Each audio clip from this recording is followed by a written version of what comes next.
Hey now. Oh yeah, look at my life. Hey now, yeah. Oh yeah, look at my life out here on the road.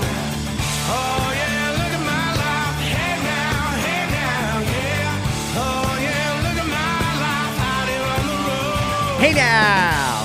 Hi friends, welcome to Scott Fox After 9. I'm going to tell you, I'm doing this episode from my home studio. I haven't done an episode from here in a while. So I'm in the home studio and it's Sunday night. I'm recording my Monday podcast because tomorrow I'm playing in a golf tournament. I am real excited about this one. It's at Glen Abbey. I think anytime you get a chance to play the iconic Glen Abbey is a good day. It's a golf tournament for the Toronto Rock, and it's great because people who play in the tournament get paired up with a member of the team. So that's great. This is a good sports weekend, by the way. Before I get into the content, can I just talk about some of the major things that have happened in the last 48 hours in sports? Actually, you know what? In the last 12 hours. First off, the Ryder Cup. This is an international golf tournament where Team USA takes on Team Europe, the best European golfers versus the best American golfers. The Europeans won it, but the Americans made it close. Here's the end of that tournament. And Shane Lowry has done it. Europe pulls off one of the biggest upsets on U.S. soil, retains the Ryder Cup. I am really happy for Team Europe, especially Shane Lowry. I played golf with him once. We played Hamilton Golf and Country Club, and he is such a gentleman. Love Shane Lowry. Glad to see him get that honor. He made that winning putt. Good stuff. You know, the fans, though, at the Ryder Cup this year were out of control. I'm going to say it. I am glad to see so many young people going to professional golfing events. And I saw that back in, was it June or July? July, at the RBC Canadian Open. A lot of younger fans going to these tournaments. And in a lot of cases, they turn into a big party. Well, the fans this weekend at the Ryder were brutal. When golfers are telling fans STFU, that's crazy. And that's exactly what happened, though. Congratulations again to Team Europe. Team USA, pretty disappointing. I mean, you guys went in there with a lot of swagger and obnoxious fans and couldn't get it done. This is the Buffalo Bills, my favorite football team. The coach after the game.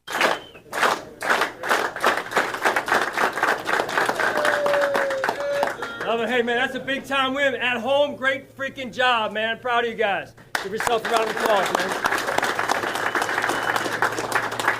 Listen, I'm serious, man. You got to celebrate it. I know we're better, and we will be better, right? It's a great reminder that we have work to do. We got to stay humble every week, but you have to celebrate these wins because they are hard to come by. They're hard to come by, man, and we figured a way to win, and that's the important piece. Offense, defense, special teams. At the end of the day, in the second half, we started playing together. Not in the first half as much, but in the second half, we started playing together, and you see how hard you are to beat. All right, let's celebrate a couple of things. Number one, your freaking will to win, man, is incredible. Great job, Josh. That's where I'm going to leave it for there, but good words from the coach after a win that they had to fight hard to get. A lot of people, myself included, thought that was going to be a walk in the park, but it certainly didn't turn out that way. Way to go, Buffalo Bills. And then the other one, the big one. The Blue Jays have clinched the American League East. Ground ball fair, Guerrero to Lauer, and they've done it.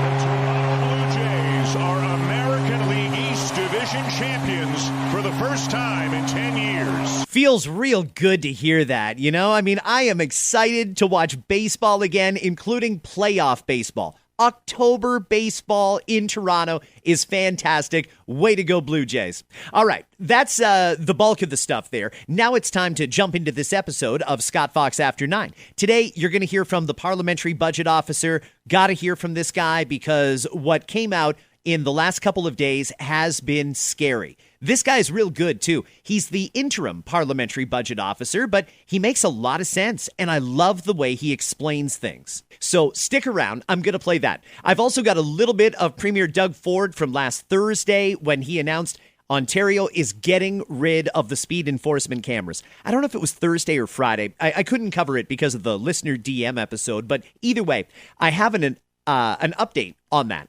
So here's what's going on with the offer to debate any mayor in Ontario who wants to talk about speed enforcement cameras. Many of them now coming out saying they need these or people are going to die. Okay, well, I did get an offer to talk about these cameras from a Liberal member of provincial parliament, and we've set it up. That's going to happen this week, and I'm going to release it as an episode right here on Scott Fox After 9. Right now, please listen very carefully. I'm going to let this clip go as long as it needs to. This is testimony in Ottawa just the other day with the new interim Parliamentary Budget Officer. Listen carefully. If unemployment goes up further or growth is not as high as you project, what will happen to the deficit and then the subsequent debt service costs? If the economic path is worse than projected or worse than we anticipate, then the deficit figures will deteriorate. Right. I would, and something I think I mentioned to the committee last week, I would say on our end we're feeling pretty good about where things stand in the short term. So where we are now and going out over the next 12 to 18 months. The big question, and it's a policy question, which isn't in our bailiwick, but certainly is in the bailiwick of parliamentarians, is where do we end up in years 3, 4, and 5? Given the rupture that the Prime Minister has referred to, given the Prime Minister's reference to, quote, there's no going back, how do we get to those areas of growth? What are the policies that are going to be in place to ensure that the Canadian economy can return to its full potential growth? Right.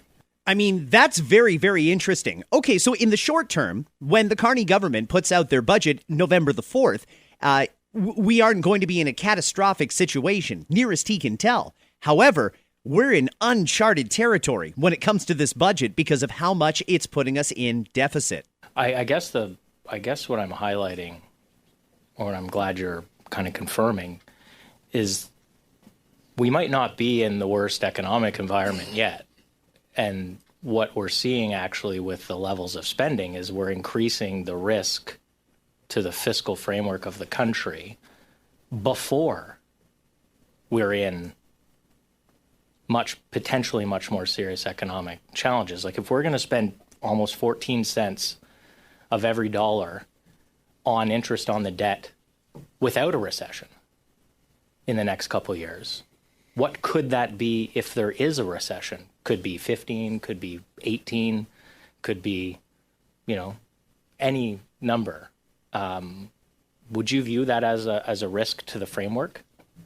I would view it as, and going back to quote, no one ever got laughed out of the room by quoting the governor of the Bank of Canada.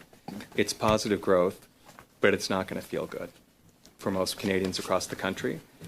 And yeah, in a situation, it definitely gives one pause where the economic numbers are positive and the fiscal numbers are negative and substantially negative. And we're borrowing record amounts of debt in the markets today, correct?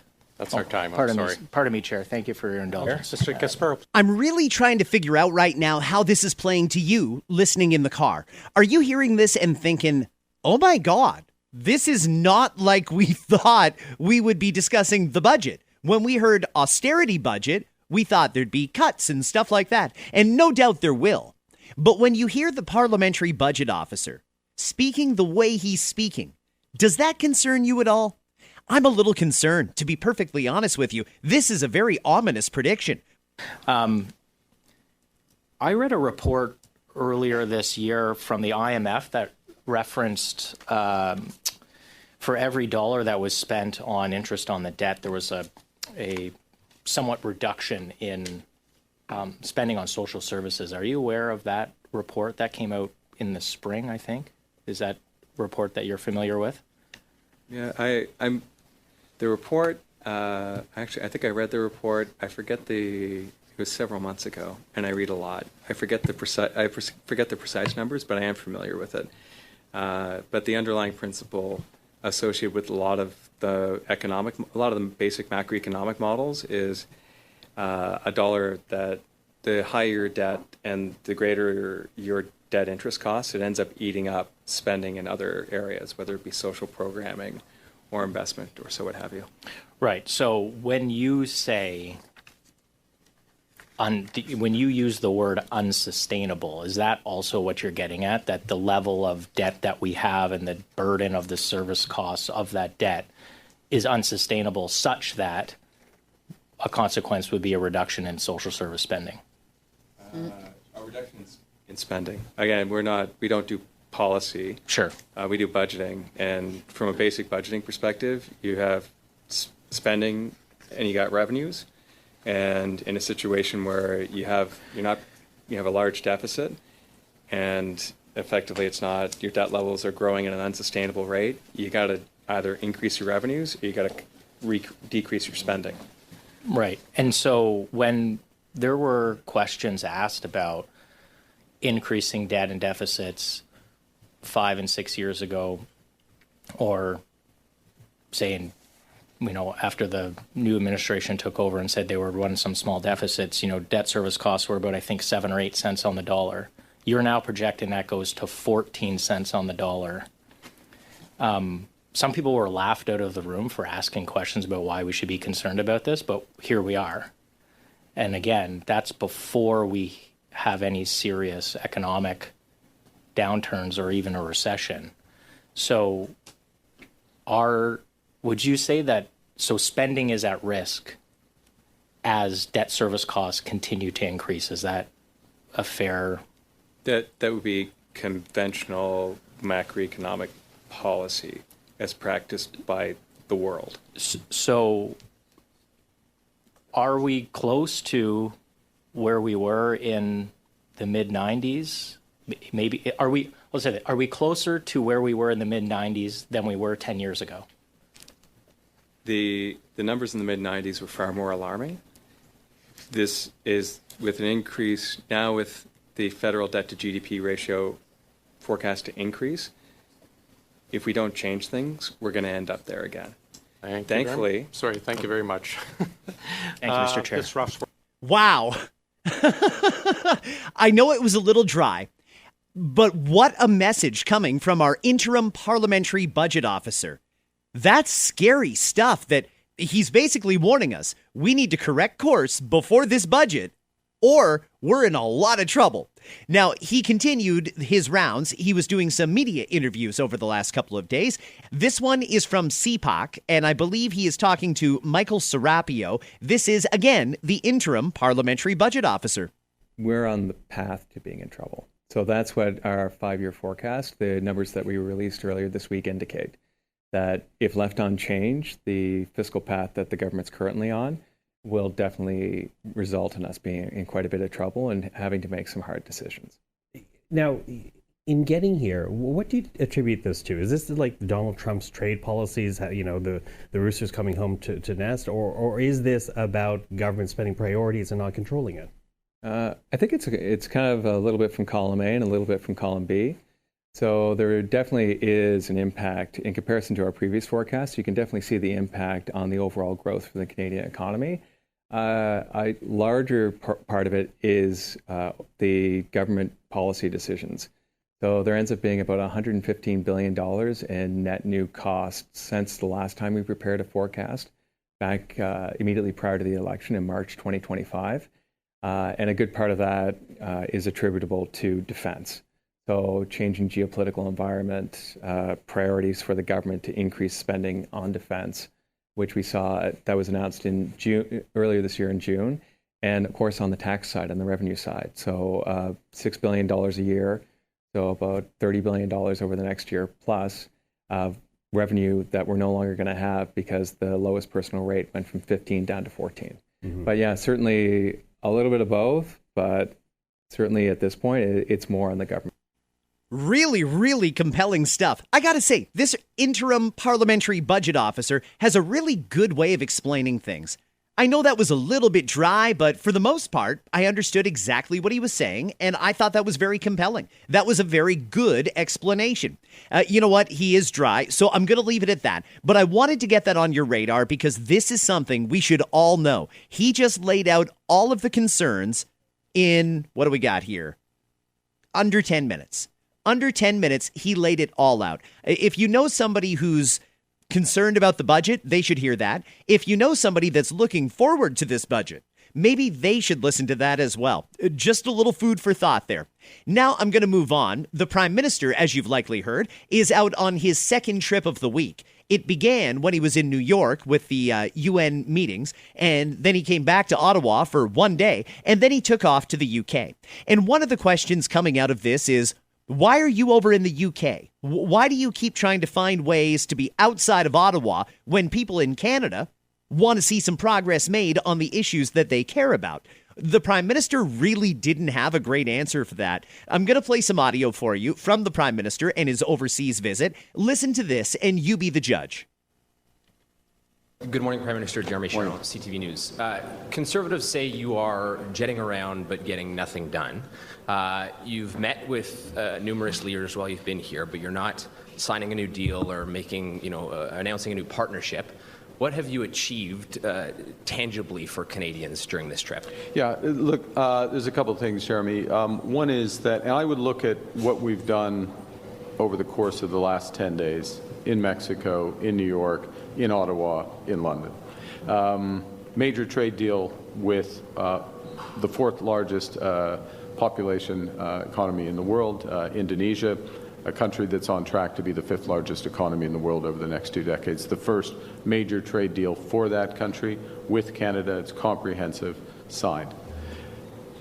A deepening of the partnership with Mexico.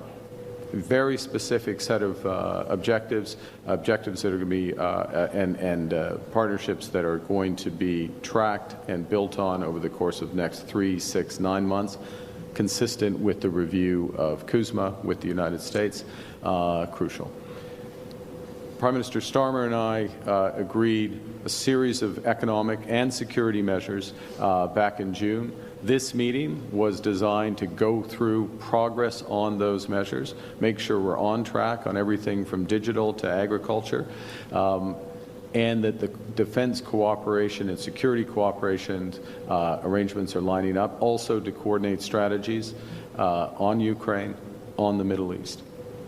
The meetings in New York and here, and Ottawa for that matter, with the past, current, and future presidents of the European Union are necessary to help translate the agreements in June with the European Union, the framework agreements for opening up further market access in Europe, including in digital, and those defense partnerships which are crucial for driving our economy forward.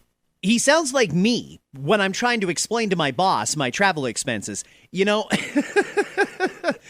I think that what people want to know, Mr. Prime Minister, is what you actually got done. It sounds like everything you did there, while productive and helpful, probably could have been an email or maybe a phone call, maybe a Teams call at most. Why did you need to be there and away from Ottawa and debating in the House of Commons, moving legislation forward that Canadians want passed? It seems like the Prime Minister really doesn't want to be in Ottawa, if I'm being honest. It seems like he doesn't want to be there. I'm also going to point out here, not only did he come back with nothing, really, except for a trade agreement with Indonesia, he was also very hesitant to talk about who he met with. And that's very weird to me. You mentioned both in New York and London, and in recent days you've been meeting with lots of business leaders and CEOs. For the most part, we don't know who those people are. Can you tell us who those people are? And will you commit that your office share who you meet with at a business level like this?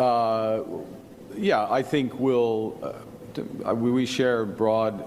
It's a good question. Actually, don't know what we share, to be honest. I mean, how's that for an honest answer? Can you tell us a few of the people you've met?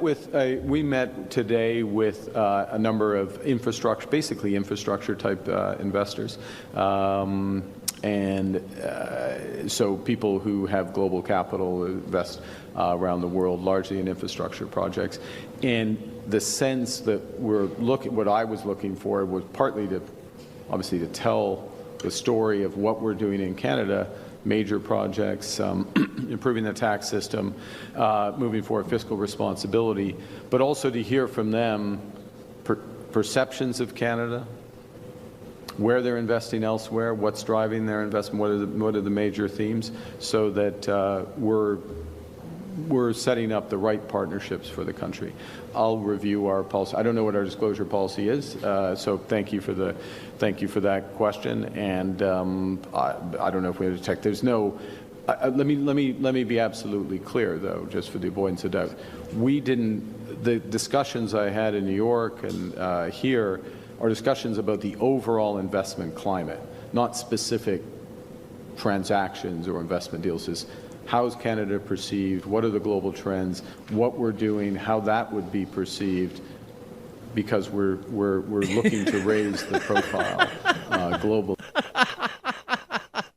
I got to stop it there. Mark. Okay, listen. Hey, it sounds like he was trying to do a sales job and that turned into a bit of a focus group, but he can't tell us who he spoke to and he has nothing to show for it. And to be clear, at the end, they weren't really interested in investing anyway. They really just wanted to meet with the Prime Minister of Canada. I'm actually shocked that happened. I don't know why the Prime Minister went down that road. But anyway, there's one more question that I want to play for you from the PM because I think this one's important. And this one goes to a conspiracy theory that's circulating online about the government wanting to bring in digital ID. And we know that our government often follows the lead of other left-leaning governments. So now the UK is bringing in digital ID. That's no longer a conspiracy theory. It's happening. And a reporter asked the Prime Minister, is Canada going to do the same thing? One last question. Thank you. Okay. Globe and Mail. Great. Paul Waldy from the Globe and Mail. Keir Starmer's introduced a digital ID card. Wants to make it mandatory as a way of controlling immigration. Is that something Canada might consider?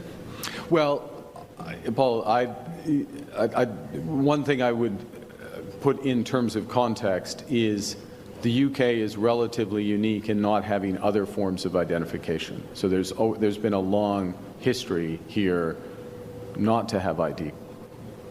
In Canadians, we have various forms of ID. We have driver's license. You have social insurance license. You have forms of identification.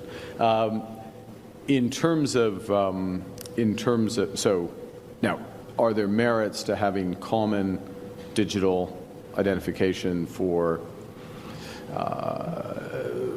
government services, for you say immigration, also for financial services, portability, other aspects? There may be. We don't have current plans for that. Well, that's a little scary. We don't have current plans for that. And it took him a long time to get to that point in the answer. We don't have current plans for that. Digital ID is something that a lot of people are worried about because they see that as extreme government overreach in that they'd basically be able to track every part of your life. So, it's a controversial issue. I promise, if I can find the right expert, someone who can really explain both sides of the issue on digital ID to you, I will. One thing I know is, from observing a lot of the social media accounts that I do, there's a lot of people who are very worried about digital identification coming to Canada. Is it going to make life more convenient? I don't know.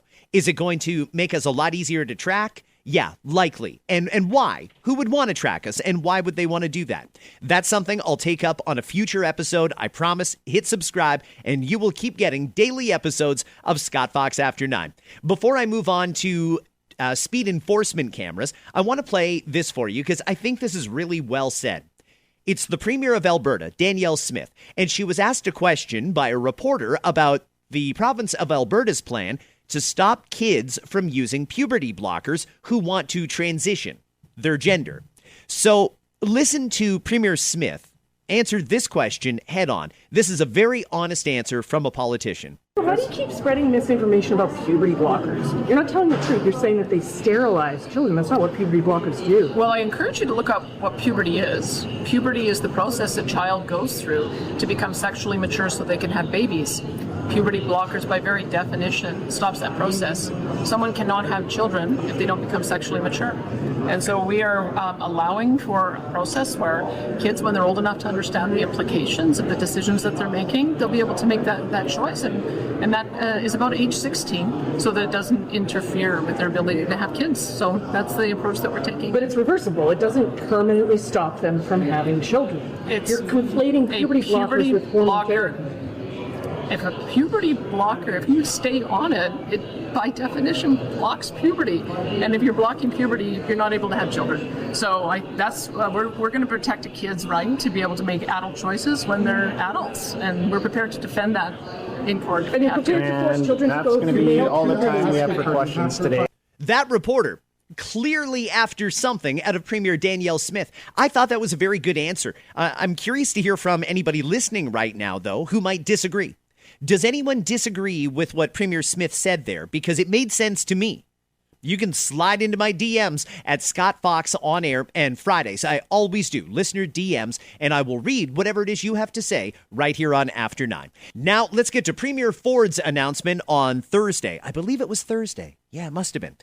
The province of Ontario is going to be banning speed enforcement cameras. And as I mentioned earlier, coming up later this week, I'm going to sit down with a Liberal member of provincial parliament, someone who's going to debate against Doug Ford on this issue in the legislature. And we're going to try and inform each other why each other feels the way we do about these speed enforcement cameras. It's a debate, and I think it's going to be a really interesting one. Here's a little bit of the Q&A that Premier Ford did the other day. Hi, Premier. Tina Yazdani with City News. Hi.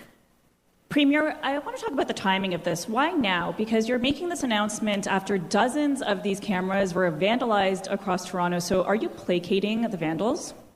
Not at all. I'd never condone any vandalism of any sort. This is nothing more than a tax grab, and we've seen it. If you really want to slow down traffic, you use other methodologies, and I just named quite a few there, including the signs. Because, as we can see, it's not slowing people down. When you're issuing 65,000 tickets in 3 months, that's not slowing people down. But if we put other methodologies, be it speed bumps or signs, and by the way, where I live in Etobicoke, they're all over the place. And guess how big the sign is? About 10 feet before the speed sign is about that big. And you go along and people are fed up. They're tired of getting tickets for 5 kilometers, 6 kilometers over. That no officer that I have ever met, and Mark can speak on this, no officer would ever give you a ticket for 5 or 6 kilometers over. Matter of fact, you'd never get pulled over if you're going 5 or 6 kilometers over. So the real methodology of slowing people down is making sure that they slow down and they don't zip through and all of a sudden get a ticket a week later or 3 weeks later. And then there's been, by the way, there's been hundreds of thousands of these tickets. So obviously their system, the speed cameras, do not work. Again, I want to thank the 407 municipalities that do not believe these cameras work. They believe in other areas of calming traffic. I've walked a mile in the shoes of councillors and municipalities. I can tell you, I know how to slow people down. Before that reporter goes on, holy cow, are you kidding me? I mean, you really don't have to watch the news for very long to realize that the mainstream media has an agenda. Again, the question, Premier, the timing of this announcement is very suspect.